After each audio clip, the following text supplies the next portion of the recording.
Well, that's perfect because my question for you is, God, what do you believe? Yeah, well, so I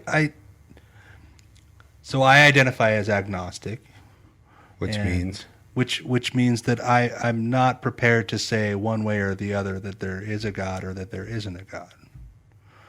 And and by God for me, and maybe it has to do with my upbringing, because I, like when you were talking about, like you were given this at birth, like I was brought into a religious family, or I should say, a family with religious values.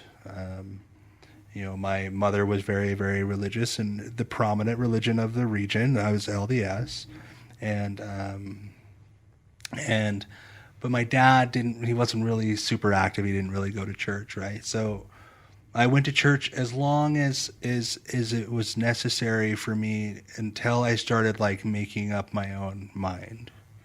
At some point, I decided that it all sounded a lot like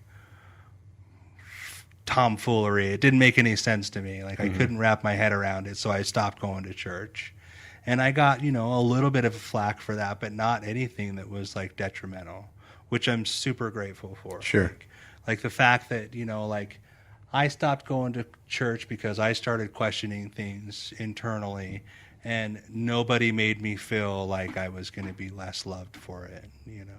Like what I was made to feel was like I would be more loved if I was a part of it. sure, But the amount of love that I was getting was satisfactory. So sure. I didn't feel the need to go down that road. But like that being said, like I have always felt like there is something. There is. I don't know what it is.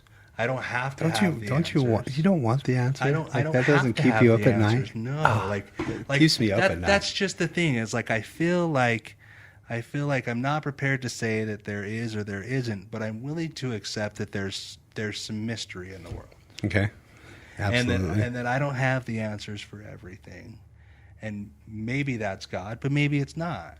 You know what I mean? Like I don't have to call that God, but at the same time, like I'm not necessarily ready to dismiss it when there isn't an answer for it.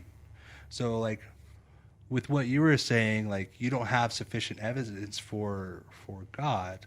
Like when you specifically label that the Judeo-Christian God, I'm like, well, yeah, like I don't have sufficient evidence for the Judeo-Christian Right. God that you're speaking of. Definitely not. Like I don't have sufficient evidence for a lot of God. Like, but my higher power, like if we want to talk about like, what my definition of a higher power is, like in the universe, is exactly what you're saying. Like what you and I have is powerful.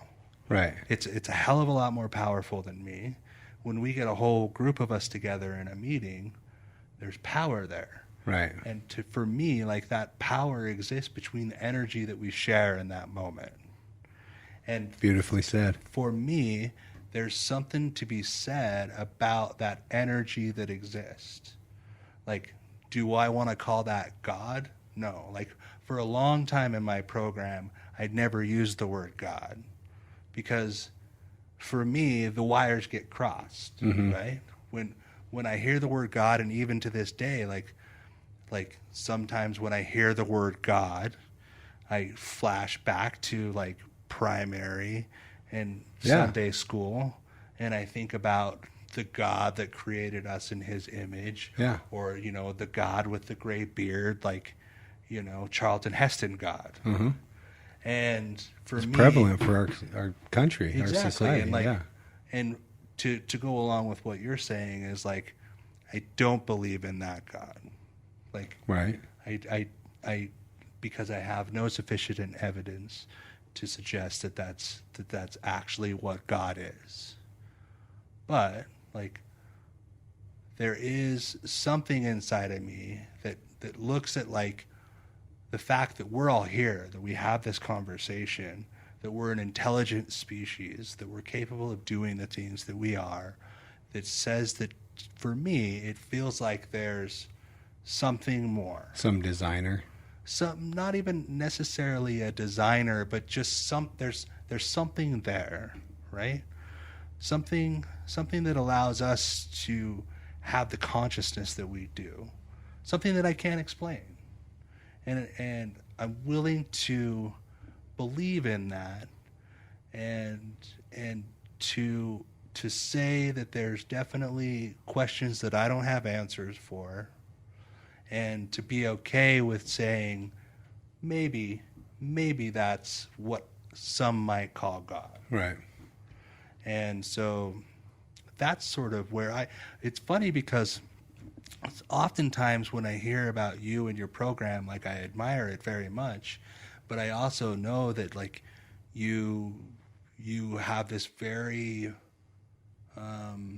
sort of outlandish way of saying no God needed. Yeah, that's a big thing on my Instagram. Right, like you have the Instagram that's like no God needed.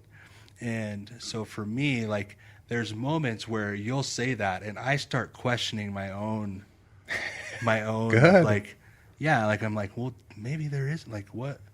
And then I have to, like, go through this process of, like, reaffirming what I actually believe. And that's the question, right? Like, that's where we start when I start with my guys. What do you believe and why? Right. It's a great question, and I wrote down, I heard recently, because I can't be rigid in that, right? I can't be so rigid in my assurity that there is no evidence for God, that if the evidence came to me that I would deny it, just as, other people. And I've heard you say that a couple of times, that you are willing to believe. Yeah, I have to be, right. And maybe there is a God.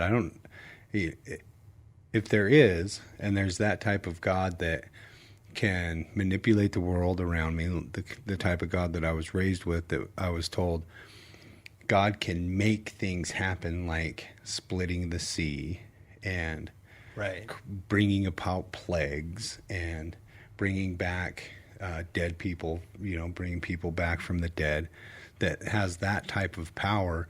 That means that type of God has the ability to stop negative things from happening, and it chooses not to. Mm-hmm.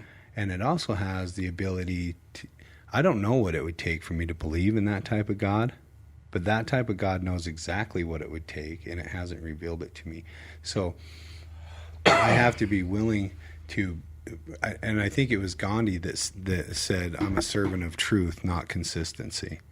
So whatever I believe today, provided I get the truth behind it, I have to be willing to change that to what is true, right? And that's my mission, is to find out truth, and for me, right? And I hope that's everybody's mission. What is the truth, right? Right. If you're living in a lie and you find out it's a lie, why would you want to stay in that lie?